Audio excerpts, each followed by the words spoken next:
ndabaramukije mu izina rya Yesu Kristo. Amahoro y'Imana bane namwe. Twongeye kubasuhuza tubifuriza ibihe byiza, tubifuriza impera z'umwaka nziza. Ariko uyu munsi wa none ndashaka ko dukomeza kuganira ku magambo y'Imana kugira ngo izina ry'Imana rikomeze guhabwa icyubahiro. Ni byiza ko uyu mugoroba twaganira ku ijambo rivuga ngo abategereza Imana.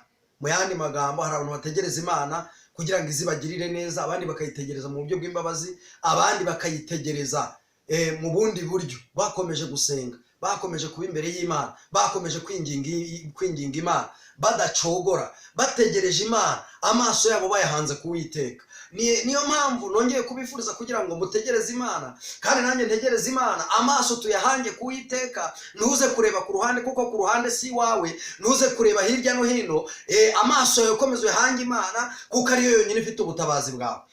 Imana ibahereza umugisha. Reka dusome ijambo ry'Imana riboneka mu gitabo cya Zaburi y'147. Turahera ku murongo waho wa 11. Umurongo wa 11 uravuga ngo Uwiteka anezererwa abamwubaha, anezererwa abategereza imbabazi ze. Imana ishimwe. Uwiteka anezererwa abamwubaha. Imana inezezwa nuko uyubaha, ukayitegereza uyubaha. Imana inezezwa nuko uyitinya, ugatinya gukora ibyo yanga. Imana ikanezezwa nuko ugomba kuyitegereza ibihe byose udacitse intege, ariko nanone utayubahutse. Nk'urugero, hari igihe tujya dutegereza Imana cyangwa tuba mu Mana, hakaba abantu bagenda bubahuka Imana, numva batuka Imana, numva basebya Imana, ariko ntabwo ari byo byari bikwiriye. Nubwo waba uri mu kigeragezo, nubwo waba uri mu ngorane, nubwo waba uri mu bibazo, nubwo waba waratawe kure, nubwo waba waranzwe, ariko uramenye ntutuke Imana, uramenye ntihagire ikintu gituma utuka Imana. Komeza wubahe Imana, komeza utegereze Imana, kuko Bibiliya iravuze ngo hahirwa abanezererwa Uwiteka. Imana ishimwe, Imana idutabara. Hahirwa abantu banezererwa Uwiteka, kuko tugomba kumunezererwa mu buryo bw'uyu mubiri, tukamunezererwa mu buryo bwo mu mwuka, tukamunezererwa kuko ubutabazi bwacu niho buturuka.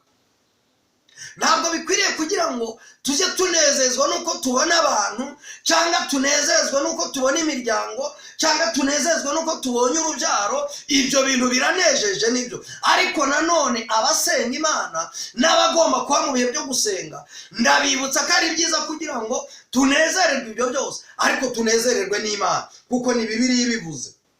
Ageze hepfo kuri aya haravuze ngo anezererwa utegereza imbabazi ze. Imana ishimwe. Imana inezererwa n'umuntu utegereza imbabazi zayo. Erega imbabazi z'Imana zihora ziteguye kugira ngo zigere ku bantu b'Imana. Zigeraho gute rero, cyangwa zitugeraho gute? Iyo tugeze mu bihe byiza byo gusenga, cyangwa reka dutangire yenda duhere ku muntu wakoze icyaha. Iyo umuntu yakoze icyaha, agera igihe akumva yacitse intege, akumva yababaye, akumva afite umubabaro. Ndavuga wa muntu uri mu bumana muri we, iyo ategereje imbabazi z'Imana, azitegereza yihana, azitegereza yatura, azitegereza ashaka Imana, kuko n'ubundi niho imbabazi ziva.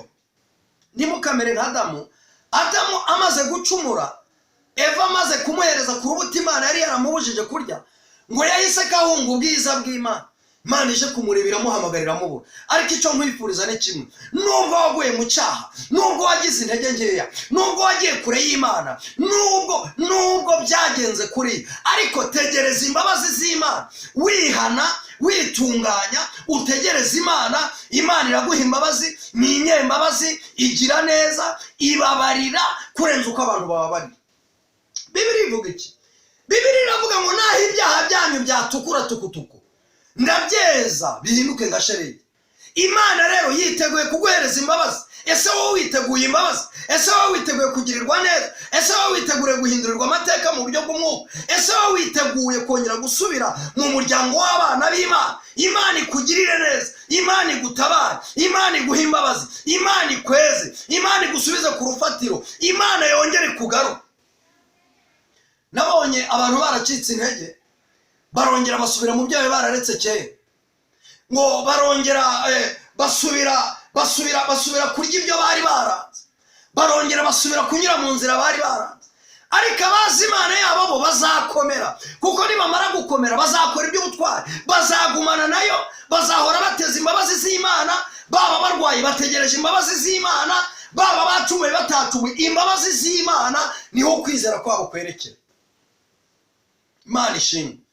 Reka ukwizera kwacu tukwerekeze ku Mana, kandi dutegereze imbabazi z'Imana, kuko umuntu utegereza imbabazi z'Imana ni unezeza Imana. Iyo Imana ikwitegereje ikabona uko utegereje imbabazi zayo, iranezerwa, igira umunezero, ikavuga ngo Imana ishimwe, mw'isi mpabonye umuntu, mw'isi mpabonye umunyamasengesho, mw'isi mpabonye umuvugabutumwa utegereje imbabazi zanjye. Nyemerera rero wongere utegereze kugirirwa neza n'Imana, kandi imbabazi z'Imana uzakire, kuko tuzitegereza akanya gato, undi munota zikaba zitugezeho. Imana itugirira neza tubishaka cyangwa tutabishaka, ariko yihora yiteguye kutubabarira. Unyemerere uve mu gahinda, uve mu mubabaro, uve mu gucika intege, nubwo waguye mu cyaha, ariko Imana yiteguye kuguha imbabazi. Reka dukomeze umurongo wa 12. Yerusalemu shima Uwiteka, Siyoni shima Imana yawe. Impamvu izi tubwira ngo Yerusalemu shima Uwiteka, Siyoni shima Imana yawe, nuko imbabazi zabonetse. Iyo imbabazi zibonetse umunezero uraza, iyo imbabazi zibonetse ibyo kurya biraza, iyo imbabazi zibonetse imyambaro iraza, iyo imbabazi zibonetse umugabo aragaruka wagutaye, iyo imbabazi zibonetse imiryango iraza, iyo imbabazi zibonetse inshuti n'abavandimwe baraza, iyo imbabazi zibonetse hari andi mavuta Imana igushyiraho. Haleluya! Hari ubundi butware wakira, kuko wamaze kongera kugaruka mu Mana, wamaze kongera kugaruka mu buntu bw'Imana, uhagarutse mu mbabazi z'Imana, uhagarutse mu mbaraga z'Imana. Hari ikintu Umwuka Wera gushyiraho. Imana ishimwe. Icyo tubura ni imbabazi. Hamagara imbabazi z'Imana ku buzima bwawe, ubwira Imana ngo mbabarira, wongere ugaruke, mbabarira, wongere undebeshe ijisho ry'imbabazi, mbabarira, wongere ushyiraho umurongo w'abana bawe, mbabarira, uyu mwaka nanjye utararangira wongere kundengera, wongere uhindura amateka. Imana ishimwe. Imana idutabare. Reka dukomeze dusome, kuko yakomeje ibihindizo by'amarembo yawe. Imana ishimwe. Imana yakomeje ibihindizo by'amarembo yawe. Imana yakomeje iby'umuryango utari gukomeza, Imana yakomeje ibyo swanya atari gukomeza, Imana yakomeje iby'inshuti zitari gukomeza. Imana hari ibintu yakomeje. Ibuka nawe ubwo wanyeganyegaga, ibihindizo by'amarembo yabinyeganyega, icyo ukozaho cyose kinyeganyega, icyo ugenzaho cyose kinyeganyega, warabuze ukuntu wabigenza, nta n'umwe ugukira kari urutega, ariko Imana irangije irururuka. Imana ishimwe. Imana idutabare. Irangije iragukomeza, igukomereza amaboko, ikwagurira imbago, ikugirira neza, ubu uraryama ugasinzira. Imana yakugarutseho. Imana niyo gushimwa, Imana niyo kwiringirwa. Ongera ushima Imana, wibuke Imana yagukuye, kuko nyuma y'imbabazi nta rubanza rujya ruba imbere y'Imana, ariko nyuma y'imbabazi hari umunezero, hari ukugubwa neza, hari ukwakira ineza y'Imana, hari ukwakira urukundo rw'Imana, hari ukwakira akazi k'umugisha, hari ukwakira imodoka y'umugisha, hari ukwakira inzu y'umugisha, hari ukwakira urubyaro rw'umugisha. Nyuma y'imbabazi, nyuma y'imbabazi, nyuma y'imbabazi hari umunezero Imana iguteganyiriza. Witinya, wicika intege, ntabwo yakureka, ntabwo yakwibagirwa, ahubwo ikigusaba yisabe, uyihamagare, kuko yabwiye umugaragu wayo ngo ntabaza ndagutabara, ndakwereka ibiri imbere. Kura ibishimwa mu bigabo, hindukirira Imana, kuko nawe igihe kizagera ushime, nk'uko ijambo ry'Imana ribivuze. Ageze hepfo aravuga ngo yahaye umugisha abana bawe bo muri wowe. Imana ishimwe. Shima Imana ko yahaye umugisha abana bawe bavuye muri wowe, bari muri wowe.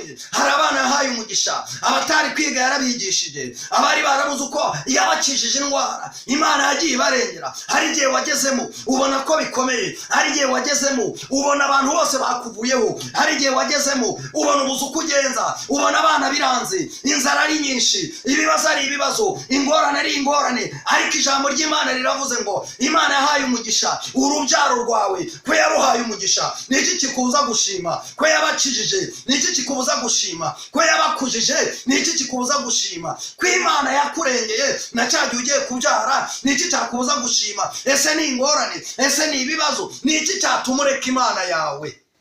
Shima Imana muntu w'Imana, shima Imana munyamasengesho, shima Imana, shima Imana.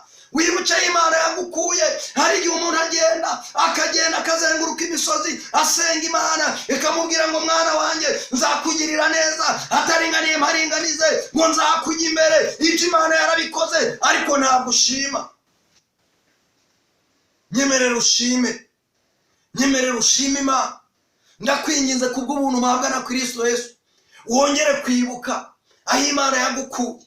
Nurangiza ushime, ngo uyishimire kuko ibihindizo by'amarembo yawe yarabikomeje. Byararegaregaga, byarayeganyegaga, umuyaga warahuhaga bikamera nk'agati kari mu butayu, ariko ubu birakomeye. Ufite umunani urakomeye, ufite urugo rurakomeye, ufite abana barakomeye, uguwe neza. Impamvu ukomeye nuko ufite Kristo Yesu. Niho tubonera ubugingo. Muri Kristo Yesu niho tubonera umunezero. Muri Kristo Yesu niho tubonera ibyo kurya. Muri Kristo Yesu niho duhererwa ijambo. Muri Kristo Yesu niho Imana itugarukira. Imana ishimwe. Ageze hepfo ku murongo wa 14 aravuga ngo agira igihugu cyawe kuba icy'amahoro, aguhaza amasaka ahunze. Imana ishimwe. Mwakire neza ijambo ry'Imana. Uwiteka ntabwo yagukoreye ibyo gusa.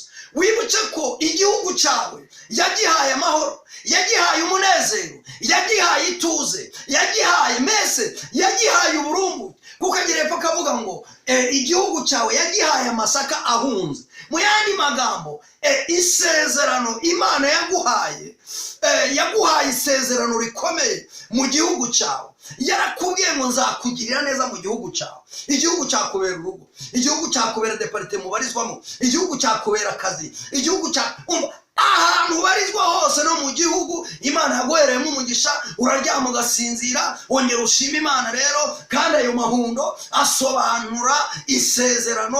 Imana yaguhaye isezerano wahoragurira wibaza uko uzabaho, ariko Imana yakubwiye ko izaguhaza uburame. Wahoraga ufite agahinda, ufite uburwayi budakira, Imana yaragukijije. Wari warabuze uko ugenza, ariko Imana yabigenje neza. Imana niyo gushimwa, Imana niyo kwiringirwa. Niki cyatubuza gushima? Kwibyo yadukoreye byari bikomeye.